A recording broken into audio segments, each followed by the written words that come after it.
ఇవాల్టి special orange cake. Orange season కాబట్టి ఈ రోజు వీడియోలో నేను మీకు ఆరెంజ్ తో కేక్ ఎలా తయారు చేయాలో చూపించబోతున్నాను. ఇది చాలా ఫ్లఫీగా, మాయిస్ట్గా, స్పాంజీగా, చాలా టేస్టీగా ఉంటుంది. పర్ఫెక్ట్ మెజర్మెంట్స్ తో చూపించబోతున్నాను కాబట్టి ఈ వీడియోని స్కిప్ చేయకుండా ఫస్ట్ నుండి ఎండింగ్ వరకు కంప్లీట్ గా చూడండి. ఇంకెందుకు ఆలస్యం, లెట్స్ స్టార్ట్.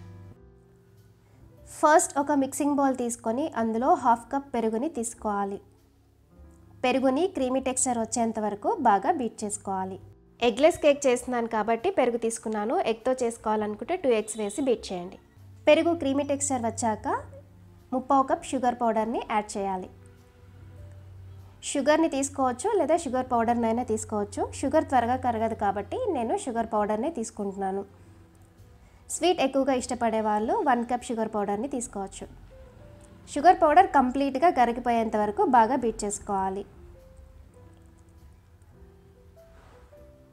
మీరు మిక్సీ జార్లో వేసి కూడా బ్లెండ్ చేసుకోవచ్చు. నెక్స్ట్ ఇందులో 1/4 కప్ ఫ్లేవర్లెస్ ఆయిల్ని యాడ్ చేయాలి. ఫ్లేవర్లెస్ ఆయిల్ అంటే example sunflower oil, but groundnut oil మాత్రం యూస్ చేయొద్దు, కేక్ స్మెల్ వస్తుంది. లేదా రూమ్ టెంపరేచర్లో ఉన్న బటర్నైనా యూస్ చేయొచ్చు. ఇప్పుడు ఒక జల్లెండి పెట్టుకొని 1 కప్ మైదాని యాడ్ చేయాలి. 1 కప్ అంటే 150 గ్రామ్స్ మైదాని తీసుకుంటున్నాను. ఇందులోనే 1/2 teaspoon baking powder, 1/4 teaspoon baking సోడాని వేసి జల్లించుకోవాలి.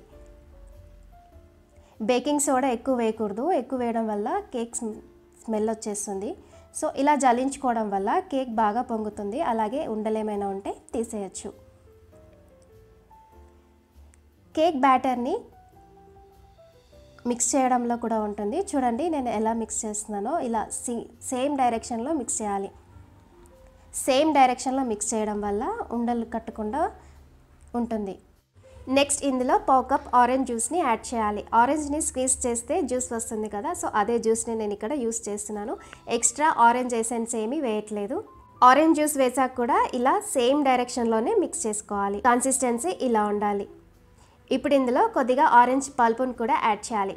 ఆరెంజ్ పల్ప్ యాడ్ చేశాక ఎక్కువగా మిక్స్ చేయకూడదు, ఇలా లైట్గా మిక్స్ చేయాలి, లేదంటే ఆరెంజ్ పల్ప్ వాటరీగా అయిపోతుంది. ఆరెంజ్ పల్ప్ యాడ్ చేయడం వల్ల కేక్ టేస్ట్ చాలా బాగుంటుంది.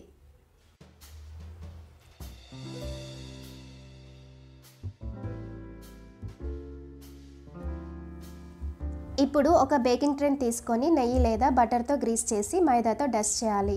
ఇందులోనే ఆల్రెడీ ప్రిపేర్ చేసి పెట్టుకున్న కేక్ బ్యాటర్ని వేసి ట్యాప్ చేయాలి. ట్యాప్ చేయడం వల్ల ఎయిర్ గ్యాప్స్ ఏమైనా ఉంటే పోతాయి. తర్వాత ఒక మందంగా ఉన్న ప్యాన్ని తీసుకొని 5 మినిట్స్ ప్రీహీట్ చేయాలి. ప్రీహీట్ చేశాక ఒక స్టాండ్ పెట్టి కేక్ టిన్ని పెట్టి మందంగా ఉన్న లిడ్తో సీల్ చేసి 35 to 40 మినిట్స్ బేక్ చేయాలి. 40 మినిట్స్ తర్వాత టూత్పిక్ని గుచ్చితే అది క్లీన్గా వచ్చిందంటే కేక్ కంప్లీట్గా బేక్ అయిపోయినట్లే. ఇప్పుడు వెంటనే స్టవ్ ఆఫ్ చేసి కేక్ టిన్ని పక్కకు తీసుకోవాలి, లేదంటే అడుగు భాగాన మాడిపోతుంది. ఇప్పుడు కేక్ కంప్లీట్గా చల్లారిన తర్వాత ఒక నైఫ్ తీసుకొని సైడ్స్ని స్క్రాప్ చేయాలి. ఒక ప్లేట్ పెట్టి బోర్లిస్తే కేక్ ఈజీగా వచ్చేస్తుంది, ఎక్కడ అంటుకోకుండా వచ్చేస్తుంది. సో ఆరెంజ్ కేక్ రెడీ అయిపోయినట్లే. ఆరెంజ్ పల్ప్ వేయడం వల్ల టేస్ట్ చాలా బాగుంది. సో డెఫినెట్గా ఈ స్పాంజీ ఆరెంజ్ కేక్ని మీరు కూడా ట్రై చేసి ఎంజాయ్ చేయండి. ఈ వీడియో మీకు నచ్చింది కదా, అయితే లైక్ చేయండి, మీ ఫ్రెండ్స్ రిలేటివ్స్తో షేర్ చేసుకోండి. అలాగే మా ఛానల్ని తప్పకుండా సబ్స్క్రైబ్ చేసుకోండి. Thank you.